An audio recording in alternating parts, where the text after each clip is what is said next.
This episode is brought to you by Bent Pixels, the premier technology provider for the world's leading video networks and next-generation media companies. The Bent Pixels platform provides back-office network administration tools to facilitate partner onboarding, network intelligence, and payments. The company also provides digital rights management solutions for content claiming and anti-piracy on YouTube. There's a reason 4 of the top 5 MCNs and dozens more across 5 continents trust Bent Pixels. You're listening to All Things Video, a podcast dedicated to uncovering the past and charting the future of the online video ecosystem. I'm your host, James Creech, and today we're delighted to have Alejandro Barato, co-founder and CEO of FAV Network. Alejandro hails from Buenos Aires, Argentina, but he and I are recording this episode today in New York at the StreamCon conference. Alejandro, welcome to the show. Thank you. Thanks for having me, James. Yeah, my pleasure. So I want to take a step back to the beginning of your career and talk about, first you got started in management consulting. How did that prepare you for a career now in online video?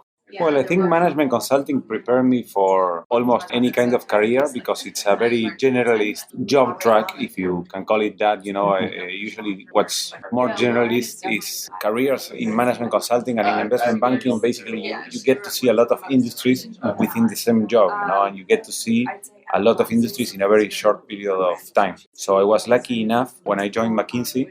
I was 23, 24. And I joined McKinsey at the Buenos Aires office 1 year before everything in Buenos Aires collapsed through currency devaluations and everything. And I was lucky to get an engagement in Los Angeles that was basically a merger of 2 studios. So that helped me to start, falling in love with the entertainment industry as an industry, as a category. I was a movie lover, I was a TV lover, but I get to see the business there. So from that point on, everything I did, I always tried to do stuff that combines the things that I love. And the 3 things that I love is basically finance, technology, and entertainment. So I spent a good deal of my life doing some of all of those things. So eventually you founded your own consulting business and then later went on to start Post and is it BIM? The consulting business, after McKinsey, what I did is I did my MBA. I stayed in Los Angeles. I never got back to Buenos Aires. I did my MBA at UCLA, and then I had around 8 years doing alternative asset management. First at a hedge fund based out of Buenos Aires, but we were doing mostly all Latin American investments. Okay. Some of them tech-related, some of them entertainment-related, but I was mostly doing nerd, quant, finance stuff, which I also like. So one area of things you liked, maybe 2, if you were working on finance investments for entertainment companies, but it didn't necessarily cover all 3. Yeah, that's right. So I got bored. After 4 years, I co-founded a small VC firm in Argentina with 2 other partners. We invested in 17 projects. We had 3 exits. We have around 10 companies dying, and we still have 3-4 in the portfolio, which is, the typical outcome in a VC portfolio. Sure. Once I finished that, I spent around 2.5 years doing independent gigs for tech companies, basically fundraisings and M&As. One of the fundraisings was for Post and Beam, which is a company I helped to raise funds and co-found as an advisor. And what did Post and Beam focus on? Post and Beam is basically a marketplace for the architecture, engineering, and construction industries. The best way to explain it, it's Behance meets LinkedIn, but for the architecture, engineering, and construction industry. We learned with Seth, my co-founder, that LinkedIn is great for maybe people like me to present myself. I just have a curriculum and a resume, and that's it. But if you're a guy that you're doing visual stuff, call it graphic designer, CAD modeler, BIM modeler, the way you to present yourself is through your jobs. Yeah, through a portfolio, not so much through just so text. That's we didn't invent anything. Behance saw that early on, but they were focusing mostly on Photoshop artists, which is a huge community, and they end up selling for a lot of money to Adobe. But we thought that we had a good niche on that segment, particularly on countries that BIM is adopted. BIM is, I'm not sure if you know, but BIM is business information modeling. It's like the new standard for CAD modeling. And was that mostly in Latin America? No, or worldwide? US. Okay. BIM is right now is enforced. If you build a building, you need the BIM models before getting approval from the city or from the county. It's enforced in the US, in Germany, and in Japan, the only 3 countries, which is 3 big markets enough, to focus. And UK is following with the same idea. Approach, same approach. So you've been on both sides of the table. Now you've worked as a management consultant, you've been an advisor, a founder of many businesses. Now you're in an operational role. Did you always think of yourself as an entrepreneur, or how did you find yourself on this path? I always liked to do many things. So that's why I think that I first, said, okay, I need to do consulting because that's the only way I could focus like on different industries and different projects every 2 months. And what happened to me is that everything I did was something that allowed me to focus on different things or to do different things on different roles. So this, I would say that my role as CEO of FAB is my first time in an operational role, and my first time, doing just one thing, which is being CEO, which is not that's easy a full-time job. It's not easy at all. I'm doing, but the good thing is that I'm doing things that I've never done before, like people management, HR, recruiting, hiring, maintaining good talent, fundraising. I did before, but always for third parties. So doing fundraising for once for myself was a new one, and then getting out there. I'm the face of the company. So I'm going to events, PR. It helped me a lot on my oral, my verbal, communication capabilities, especially in English, since I'm Spanish speaking native. So far I'm enjoying it. And for those of you who missed it, Alejandro had an incredible panel today at StreamCon. So I can see that you're jumping into the role with great excitement. It's great. Thanks. You mentioned it's your first time being a leader and kind of a manager directly of people, which is a big part of the CEO job. How has the learning curve been stepping into that new role? Well, the learning curve has been steep. The thing with FAB and our company is that we always say that there are like 3 business models in one, because it's like a production company. Sure. So you end up recruiting production people that come from TV, from picture studios, from production companies, from content creators, which is a very different animal from the people I used to interact with. Usually, especially in Latin America, there's people that is very used to work with unions. It's a very unionized segment in terms of employees.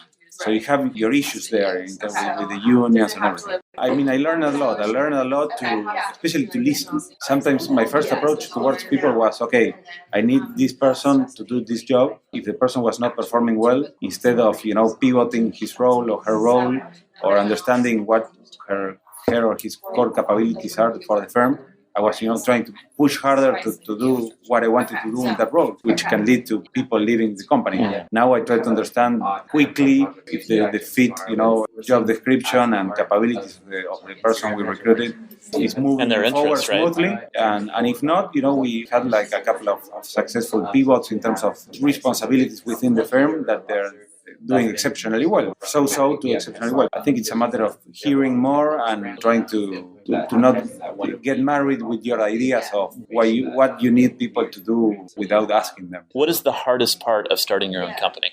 For me, the hardest part of starting my own company was the fact that I couldn't diversify. I'm used to diversifying, because one thing, if you're an employee at a traditional job, that's it. Okay, you're working there and probably you don't have much upside, but you don't have downside either. You're trying to get, the best of you there, and if not, you move to another company. But the thing is that since I worked a lot in asset management, in hedge funds, and then in venture capital, and also in consulting, what you end up doing there is diversifying in different roles in the company. Even at some point, I had like 2-3 different jobs, part-time jobs. So I was comfortable with that situation. Say, okay, this moves slower than expected. I don't care. I can wait. This explodes in the middle of the air, and okay, I have these 2 other gigs going on. And so here I'm full speed, against the wall. We raise funds. We are executing well, or I think we are executing well. We are full speed ahead, making revenue, but probably we're going to raise more money if we don't get acquired in the meantime. So there are a lot of uncertainties, which I don't mind. But the thing is that there is no plan B in terms of diversification. So, but that's for me because I was used to do that. If you talk with a typical entrepreneur he was, 21, 22, 23 years old, and he only did new companies. Like a serial entrepreneur, it's business as usual. Though it sounds like with the 3 parts of your business, there's the branded content production side, there's the MCN component, and then there's a third piece. The third piece is a third piece that we realized we had to have it when we started the company. Initially we were supposed to be like an MCN, and then we produce our own content for YouTube and other digital platforms. Early on, we realized, talking with the media companies in Latin America, some of them locals, but some of them subsidiaries of big media companies in Europe and the US, that they have no clue about what to do with YouTube, particularly with YouTube, but then Snapchat, then Instagram Video, then Facebook, Twitter, Amplify, you name it. So these guys, they were using, the best case, they were using YouTube as another social network, which is kind of shaky. Or they That's were only using, one part of YouTube, that's right? only It's one also part, a search engine, it's also a video platform. So that's right. You help brands understand it. So these guys, and some of them, they were also using it to drive traffic to their authenticated websites and their authenticated apps. And the problem with these guys is that the audience that you already have in your authenticated apps and websites is audience that probably has cable or DirecTV at their homes. But you need to, how do you get the other guys? Kids like mine, that he has 6 years old, he watches and loves SpongeBob, but he doesn't care and he doesn't know that SpongeBob is tied to Nickelodeon. Yeah, no way. The destination is dead.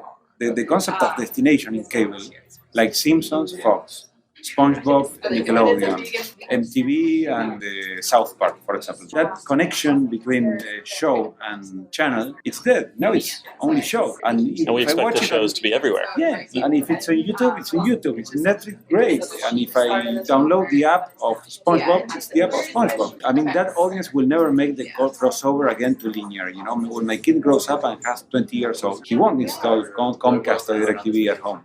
He will continue doing the same or whatever works in 18 years from now in digital video. So, and another thing that they're doing, some of them very well and some of them not so well, especially in Latin America, is the content claiming, rights management. There is a lot of pirated content, especially YouTube. YouTube made a great progress on developing and improving the content ID algorithm, which is right now it's a beautiful thing. That's great. It's great, but they're not using it well. They need to upload long form to claim the content with YouTube.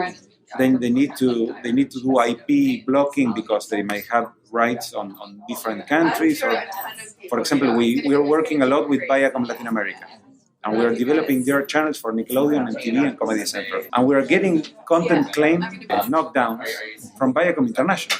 And we are Viacom Latin America. Legal department versus legal department. So the two aren't talking to one another? They never talk. So they say, okay, you want to take down South Park because I uploaded like a short form snippet from South Park in Spanish or in Portuguese, but I, Viacom Latin America, have the right to do it. I have the right for linear, for apps, for Netflix, and for YouTube. So what the problem is maybe Viacom USA or Viacom Canada, when they uploaded the long form, they uploaded for global, and they don't have global, they have US. For Latin America, they sold internally to the subsidiary. So they have a mess there, which is, it's understandable. And if you go to Fox, to Turner, it's the same thing. The big cable guys. We saw a great opportunity there, and it was also an opportunity to monetize early on, create some short-term revenue, which is not super scalable. You're not going to have a million deals like this, but provides us extra cash to get more, lives, months of cash. Well, that and it builds the relationships that with people who could potentially be advertisers and want to buy against your content in the future. Or acquirers. Yeah, for sure. Smart. Yeah. So to recap, Fav has an MCN, does original production and programming for the next generation of Latin American viewers, and then is also servicing brands and media companies to help them understand the video landscape, whether that's rights management, audience growth, or managing content. That's right. And what does the future hold for Fav? Well, the future right now is execution and scale. We need to gain scale. We started in January, February producing our own content. We moved to our studio. We have like a 600 square meter studio down in Buenos Aires. We're opening a second production facility in El Salvador, which one of our main investors is there. And we are gaining scale on our own channels, and we need to gain scale on the network side of the business, of course, which is a big challenge for two things. One is because, affiliating channels in Argentina, it's easy because we're there. We have the studio. It's very easy for us to provide value added to the YouTubers. Not only, okay, give me 30% of your revenue, I'm going to, in theory, increase your traffic. I'm going to, in theory, sell you more pre-rolls and more branded content, and that's it. But for a Colombian channel or a Peruvian channel or a Mexican channel, we don't have the studio there.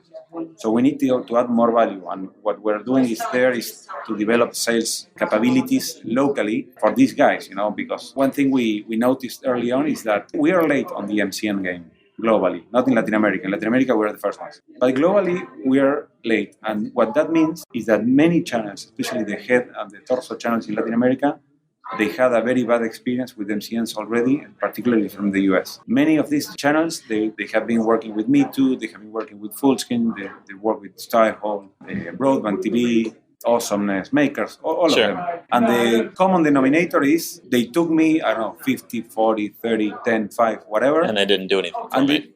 my traffic increased, but I'm not sure if it increased because of them or because I did a good job or both. I never got a branded deal from these guys or a pre-roll, with a premium CPM. And it's not that they didn't manage to get that because they're evil, these MCNs. It's because they don't have local people. We're friends with all of them. We don't consider competitors because we can do things together. And the good thing is that usually the typical MCN affiliation contract usually carries no exclusivity. So it's a revenue sharing on AdSense. But if, for example, I approach a branded content deal to a talent that it's working with Me Too, he can do it.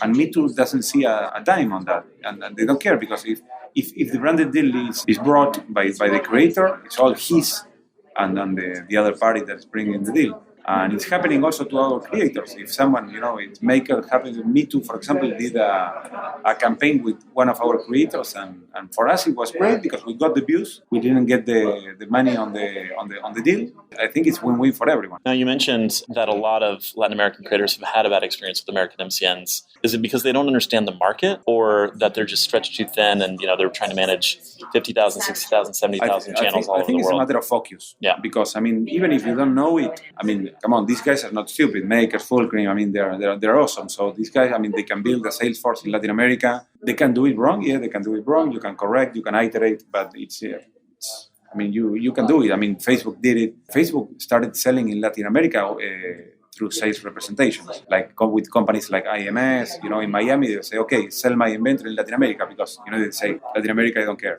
When they started caring, because first it was $2 million, then 10, then 20, then $200 million, okay, I care. Now I start paying open attention. office in Buenos Aires, one in Sao Paulo. LinkedIn did the same, Twitter did the same, Snapchat is doing the same, opening 2 offices now in Latin America. So it's a matter of focus. Of course, Snapchat still has room to grow and to produce revenues in the US. So why would you go somewhere else? Like us, for other countries, smaller countries in Latin America, our focus is Mexico, Colombia, Brazil, and Argentina. It's not that we're not going to care about Peru or Chile, but they're smaller markets. So if we have limited resources, we're going to first test and deploy what we need to deploy on the key markets. You also touched on the importance of getting to scale. And there's been a bit of a debate about this, especially in the US MCN space, because for such a long time, it was all about aggregation, right? Going out, rolling up so many channels, getting to the scale numbers faster than the competitors.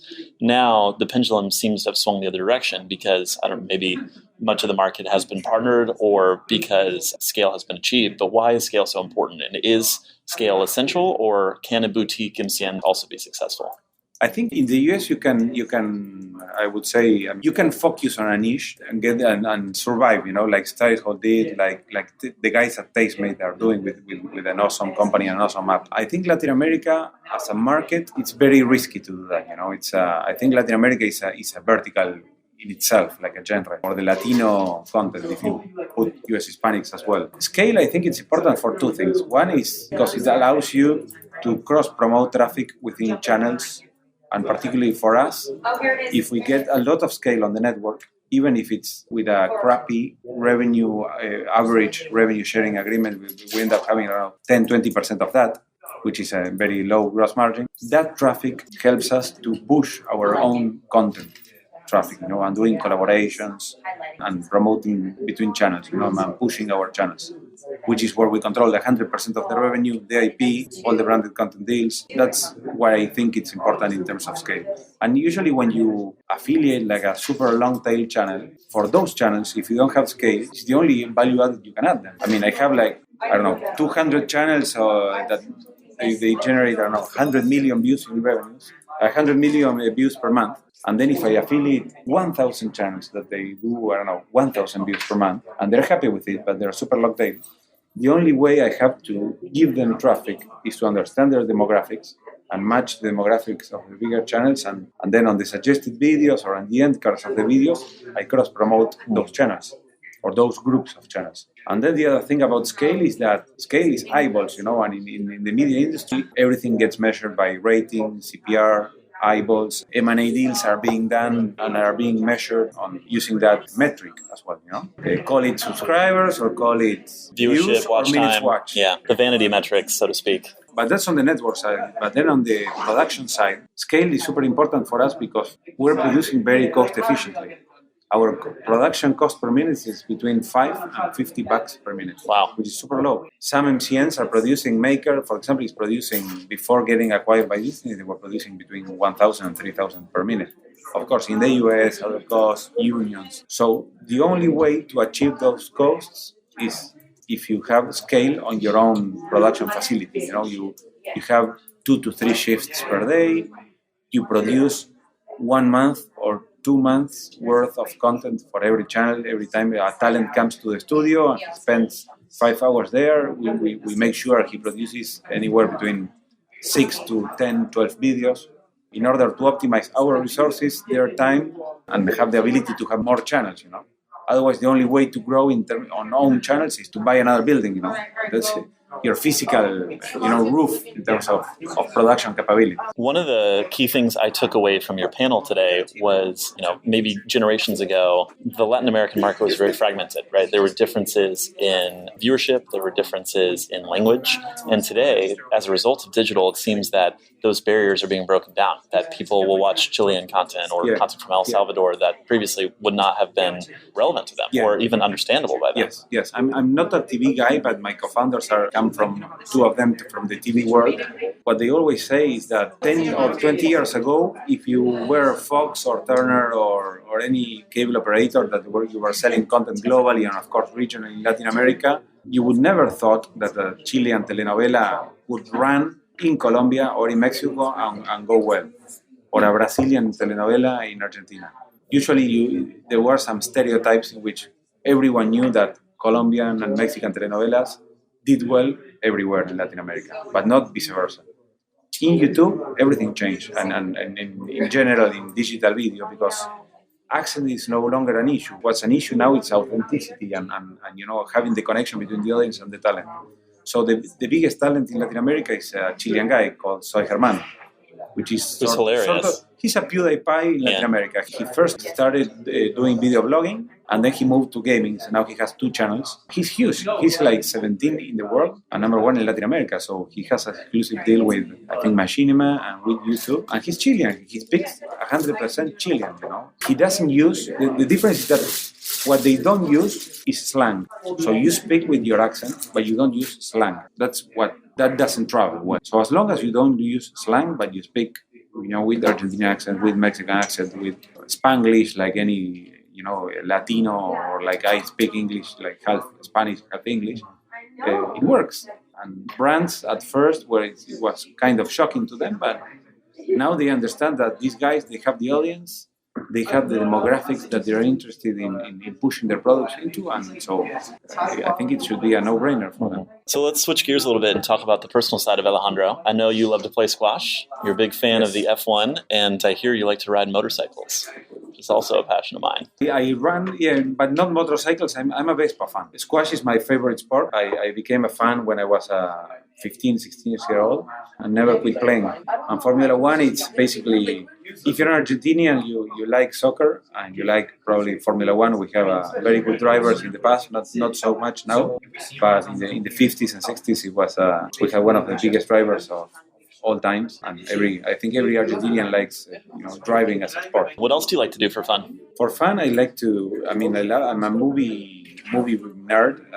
I love movies. I love entertainment as a category, as an industry. I love music. I play piano since I was a kid. I started playing piano when I was 5. What styles? Now I like to play like Latin American music, like mostly mambo, salsa, Central American music, and jazz. I grew up playing jazz piano as well, and played a little bit of Latin jazz, which is very difficult. The syncopation and the timing is... Well, I love Latin jazz. My problem with Latin jazz is that with jazz in general, you need to be very good at improvisation, which I'm not. I'm very good at reading on the professional side of music. So if you give me a music script, I studied for 2 weeks and I played perfectly. But if I need to play a little bit with the piano, like any professional musician, I'm dead meat there. So, but we are quite the opposite. I loved the improvisational piece. Yeah, it's more a hobby rather than something that, and it's something that I disconnect myself from the world. I grab the headphones, my keyboard, and very good.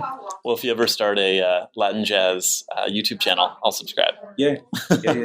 Well, as a matter of fact, in Fab, I personally try to affiliate. There are a lot of channels on how to play the guitar, how to play the piano, and we are affiliating most of them. We have channels that I feel some kind of bond with them. You're passionate about the content, and also passionate about finding deals for them. Like product reviews and branded deals. I usually have like a preference there. What books have you read recently that you just couldn't put down? Well, I recently read an old one, but I read it for the second time, which I love, which is a book that is called Gödel, Escher, y Bach, which talks about Gödel is a mathematician, Escher is the painter, the painter that painted infinite paintings, Escher? Mm-hmm. And Bach is Bach, of course. And this book talks about how Bach music is similar to the mathematic derivations of Gödel and the paintings of Escher. That sounds fascinating. Like it's a very nerdy book. It's not a book that you read from A to Z. So you just grab a chapter and you try to understand it. But I love that book. Yeah. It won the Pulitzer Prize. It's from a German author called Douglas Hofstadter, and it's a big one. And then another one that I love that I read recently, even though it came 3 or 4 years ago, is the Steve Jobs one. Of course, I'm a big. You gonna see the movie? I saw the movie, but not the last one. Did you wear your turtleneck? No, you wear your turtleneck and go see the turtleneck. Yes, it was summer, so. Okay, a little too warm for that. Yeah, but usually, to be honest, if I have spare time to watch a movie or read on the stuff that I love, rather than grabbing a book. So what's one of your favorite movies you've seen recently? Favorite movie recently, The Gambler. Very well done. Wahlberg, love it. I love Mark Wahlberg, so it's Entourage, the movie, of course. Had you seen the original? The Gambler, the original, no. Okay. No. It's very different. It's stylistically. It's Michael Caine or no? I'm not sure. Or it's an Italian guy? I don't remember. It's been so long since I've seen it. It's an old movie, but very, very good as well. Then I saw the documentary on Amy Winehouse. Loved it. Terrible. There were a lot of things that I didn't know about her. But I basically watch everything, from straight comedies to disconnect. Now I'm watching a lot of kids stuff. I would imagine. Animation and everything, which is great. If you look at the biggest animation pictures of the last decade, they're both done, to attract kids, but also adults like me. So if you see, the last movie from Pixar, what was the name in English? What's the name in Spanish? Intensamente, which is the Inside Out. Inside Out. That's right. Inside Out. It's not a kids movie. It's super intelligent, well done. The only kid-related thing there is that it's animation. But your kid sees a movie and you see another movie, and it's masterfully done when Pixar does it, and they're able to speak to two different audiences that way. One of the questions I ask everyone on the podcast, which might not be as directly relevant to you, but I'm going to ask it anyway, is if you were starting a business in the online video space today, what would you do? And I know you just started Vav earlier this year, but if you were doing it again on today's date, what would you do? I think I would do exactly what I'm doing, but I would focus early on developing IP, technology IP, on top of building the inventory and creating content. I think there is a lot of space still in the digital video industry to develop tools to help creators and to help MCNs and to help distribution platforms to optimize how to handle video inventory, how to handle multiple uploads, how to monetize better. Monetization on digital video right now it's on the early stages. Leave YouTube outside and AdSense. Right now, there is a myriad of proprietary players. There are a couple of ad exchanges that are appearing focused solely on video inventory. But programmatic, it's still on its early days. Very early. And I think there is if you have enough cash, it's not a line of business that you can bootstrap or you can do an awesome execution on a seed round. But I think there are a lot of opportunities if you have the cash. Well, we could talk all day about technology for the online video space because that's, of course, my passion. But no, that's very good to hear. No one else has really touched on that so specifically, so that's great. What's coming next? If you had to make 3 predictions about the video ecosystem, or maybe more specifically about video in Latin America, what are you going to say in the future? I think video in Latin America, one thing that it's obvious now, because the consumption is there, is that 60% of YouTube in our network and in YouTube in Latin America in general, 60% of the consumption is being done on mobile devices, mostly smartphones, or of course some tablets. And I think we will reach a point when mobile advertising started 5 or 6 years ago. You only had like the same things that you have on display, banners, pre-rolls, and that stuff. And it was very but clunky. It was not optimized for mobile. Then came Rich Media Mobile, in which you have ads that interacted with with the gyroscope, with the GPS, with your camera. I think we're going to start to see a lot of content develop that interacts with the technical capabilities of your smartphone in the next few years. Call it 360 videos, interactions with selfies, geolocalization, and watching different kind of content of different outcomes, like choose your own adventure depending on your location.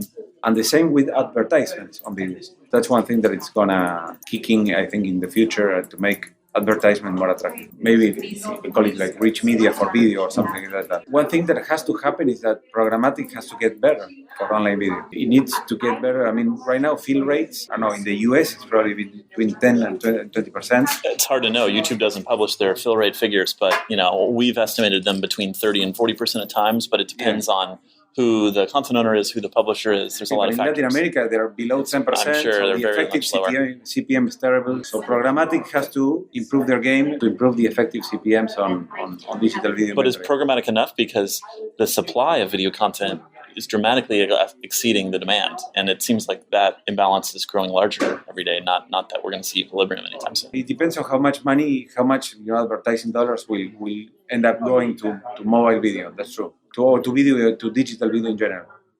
But if it continues to widen, you're right. Very good predictions. We'll look out for that. Last question, what recommendations or advice do you have for the people listening? Regarding? Anything, whether it's professional, personal tips, words that you live your life by, any advice you want to share? Well, I'm not going to say anything new here, but 80% of what I did in my life, I did stuff that I enjoy doing and I love doing. And at the minute I stopped enjoying doing it, I quit it. I left, I started something new. So don't spend any additional minute of your life doing something that it's not making a decent use of your brain and your time and your contacts. Whenever you start something new as an entrepreneur, as a co-founder, you need to choose very wisely your co-founders. It's not a matter of just getting along and being friends. You need to think about the capabilities of the rest of your co-founders and how you complement each other and how you do not overlap in terms of responsibilities and qualifications. Otherwise, you will end up, it's not a perfect thing to find. It's impossible to find, a co-founder that's completely complementary and not overlapping. But the more overlapping, the more iterations and the more discussions you have or double checks on things that you need to have speed and execution. And especially in startups and startups related to internet and to digital video, sometimes it's more important to do things and to make mistakes and to iterate quickly and learn rather than think for months on what you need to do and how to do it. So it's the cost of getting it wrong is much less than spending 8 months trying to do something then launching it late. Might as well get it done and learn from that. Great advice. And where can people find out more about you and more about Fav Network? Well, Fav Network, we have a website which basically explains what we're doing and where we explain what kind of value proposition we have for YouTubers and for creators in Latin America and in the US. So you can go to the website, you can go to our main channel in YouTube where we have all our channels linked there. And about myself, I'm a Twitter guy. So I spend most of my social interactions in Twitter. Strangely enough, I never had Facebook. Oh, really? I don't have Facebook. I don't have Instagram. I'm a Twitter fan, Biner. So. And what is your handle? ABURATO. Basically, ABURATO everywhere. On my email, on my Skype, on my Twitter account. Well, Alejandro, this has been so much fun. Thank you so much for carving out time during the conference and for being on the show. Thank you. Thanks for tuning in. I'm James Creech, and this has been another episode of All Things Video.